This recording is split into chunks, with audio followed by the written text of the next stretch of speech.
Salut la famille, comment gérer la truie après la mise bas et gérer les porcelains après la mise bas.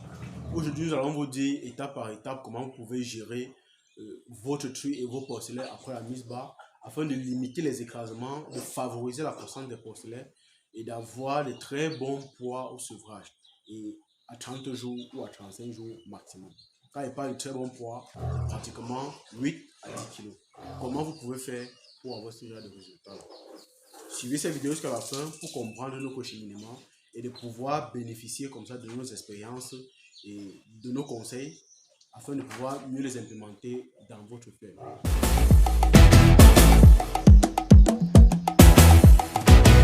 Le pauvre gentil aura plus d'honneur que le riche avare. Et ma Dobré Prod, grand morceau. Dans la vie, il y a ceux qui gagnent et il y a ceux qu'on appelle un champion. C'est ça, on dit, on est ensemble. Mais à Tito. Moi, c'est Simales Clovis, jeune entrepreneur agropastoral, éleveur de porcs et de volailles locales. Sur cette chaîne, nous partageons des astuces comme celle-ci pour que vous aussi vous puissiez mieux les implémenter dans votre ferme afin de pouvoir avoir de mieux en mieux de rentabilité. Si cette vidéo ou cette thématique t'intéresse, like, abonne-toi et partage massivement la vidéo afin qu'elle puisse aussi aider quelqu'un qui peut être dans le besoin et qui peut être dans la difficulté. Dis-moi en commentaire ce que tu penses de la vidéo afin qu'on puisse tous ensemble bénéficier de ces différents partages. Comment gérer la truie après la mise bas et comment gérer les porcelains après la mise bas?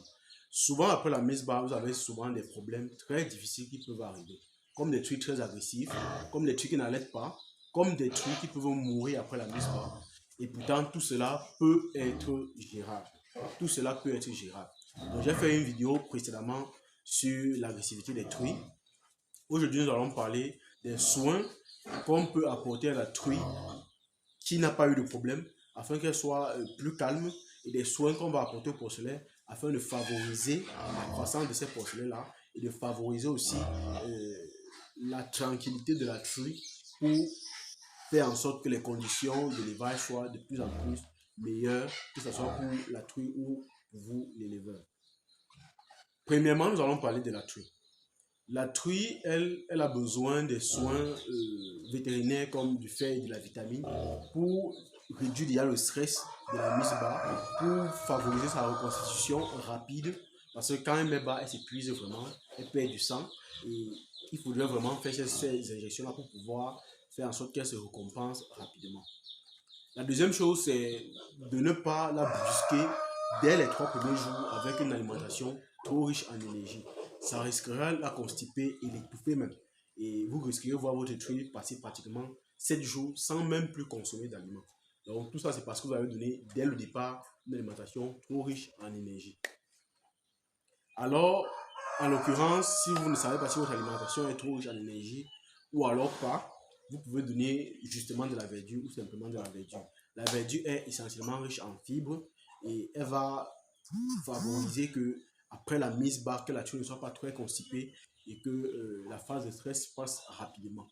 Parce que vous risquerez d'avoir des truies qui, comme j'ai dit précédemment, qui après la mise bas font pratiquement une semaine sans manger.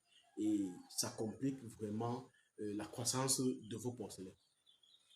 Donc, maintenant pour les porcelains,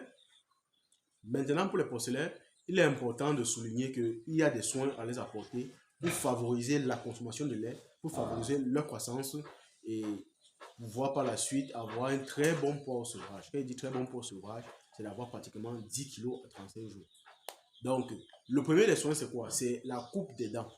Pourquoi on coupe les dents? Ce n'est pas juste une éthique ou alors une formalité.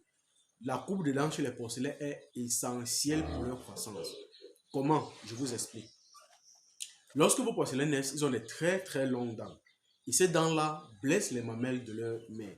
Et ça fait en sorte que, puisque la truie est encore sous le choc et elle a du stress, quand ils discutent la mamelle les uns les autres, ils mordillent la mamelle. Et en mordillant la mamelle, la truie va constamment se lever. Et quand elle se lève constamment, au moment de se coucher, elle peut encore facilement écraser les porcelains.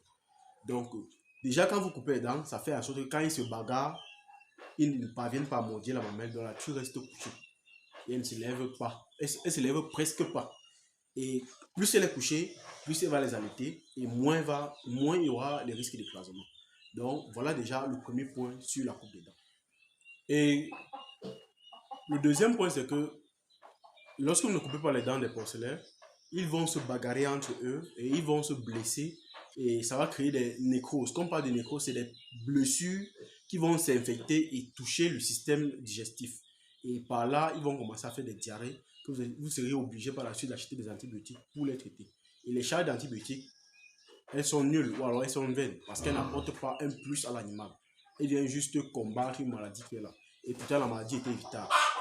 Et déjà, quand ils vont faire cette diarrhée-là, la croissance va carrément freiner. Donc, vous pouvez convenir moi que ça va vous empêcher d'atteindre l'objectif qui était fixé d'avoir 10 kg à 35 jours. Donc, voilà déjà un autre point. Déjà, quand vous coupez les dents des porcelets, comme vous avez compris tantôt, comme vous avez écouté tantôt, ça a plusieurs avantages. Donc, ce n'est pas juste pour les formalités.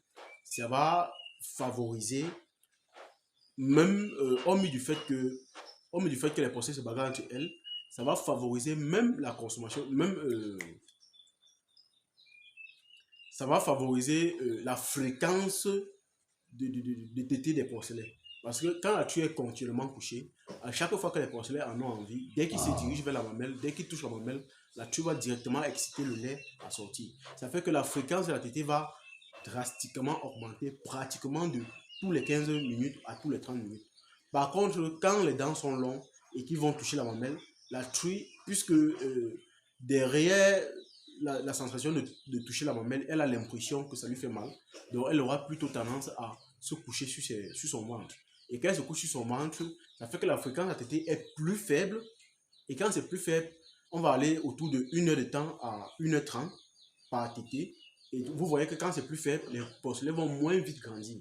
Et quand ils grandissent moins vite, ça fait que forcément, vous ne pouvez pas atteindre votre objectif de 10 kg à 35 jours. Donc, pour améliorer la croissance des porcelets, hormis de l'alimentation, il faudrait déjà couper leurs dents, donner du fer et de la vitamine à la truie dès les premiers jours de mise bas ou alors avant la mise bas pour déjà favoriser la consommation d'aliments, pour accélérer sa consommation d'aliments, favoriser sa consommation d'aliments et faire en sorte que les porcelets puissent être à l'aise et avoir du lait à volonté.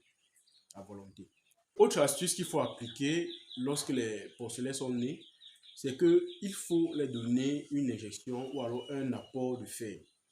Cet apport de fer doit être fait maximum jusqu'au 5e jour. Parce qu'à plus du 5e jour, vous risquez d'avoir des porcelets qui vont commencer à faire de la diarrhée. Bon, ça dépend aussi de votre alimentation. Hein. Ça dépend de votre alimentation. Si vous avez une alimentation qui est très riche en énergie, les porcelets vont très très vite grandir et ça va faire en sorte qu'à partir du 5e jour, vous commencez à présenter des carences. Donc 5e, 7e jour, 8e jour, ils vont commencer à vous faire des diarrhées. Des diarrhées qui présentent comme ça les signes de carence en fer. Des signes de carence en fer. Donc en faisant l'injection de fer, vous allez constater que la diarrhée va carrément disparaître si la diarrhée est due au manquement de fer. Sinon, le fer aussi a un apport, puisque les fers qui sont vendus sur le marché ont des traces de vitamines, ça va aussi favoriser la consommation de lait. Ce fer-là que vous allez donner, ça va favoriser la consommation de lait. On me fait que c'est un apport en fer ou alors un apport ferrique dans leur corps, ça va apporter de la vitamine aussi qui va augmenter la fréquence de la tétée ou alors stimuler l'appétit des porcelets pour faire en sorte qu'ils consomment plus de lait et en plus grandir aussi de manière plus exponentielle. Donc, ceci va contribuer à leur croissance rapide et pouvoir vous permettre d'atteindre votre objectif de 10 kg à 35 jours. Maintenant, lorsque vous avez donné le fer déjà avant les 5 jours et que vous avez coupé les dents des porcelets, vous allez constater que les porcelets vont commencer à très très vite grandir. Très très vite grandir. Il faudrait faire une alimentation équilibrée pour éviter les diarrhées parce que les diarrhées ne vous apportent rien de bon. Les diarrhées vont juste vous faire dépenser ces antibiotiques, ils ne vont rien vous apporter de bon en termes de croissance ou en termes de solidité de l'animal. Donc, et quand vous avez des porcelets que vous passez tout le temps à leur donner des antibiotiques, ça risquerait que des porcelets fragiles par la suite. Donc la solution souvent c'est de faire ces soins-là pour pouvoir favoriser la bonne santé de vos porcelets. Maintenant, vous serez aussi dans l'obligation de faire une seconde injection de fer le 15e jour. Pourquoi le 15e jour? Parce que le temps qu'ils ont grandi, vous constaterez que le 15e jour, donc déjà 2 semaines après la naissance, vous allez constater que les porcelets avoisinent déjà les 5, 6, voire 7 kilos pour les porcelets qui ont très bien évolué. 5, 6, 7 kilos. Et alors, avec cette très grande vitesse de croissance, le sang ne pourra pas compenser cela. Donc, il risquerait de commencer encore à faire de la diarrhée. Il faudra encore faire un ajout ou un apport de fer encore en injection pour qu'ils puissent aller sereinement dans leur croissance. Je vais vous dire ici qu'il y a beaucoup de porcs qui meurent souvent même par carence de fer. Par carence. Après l'apport de fer de 15e jour, vous serez rendu pratiquement déjà à 28 jours, qui sera déjà proche du sevrage.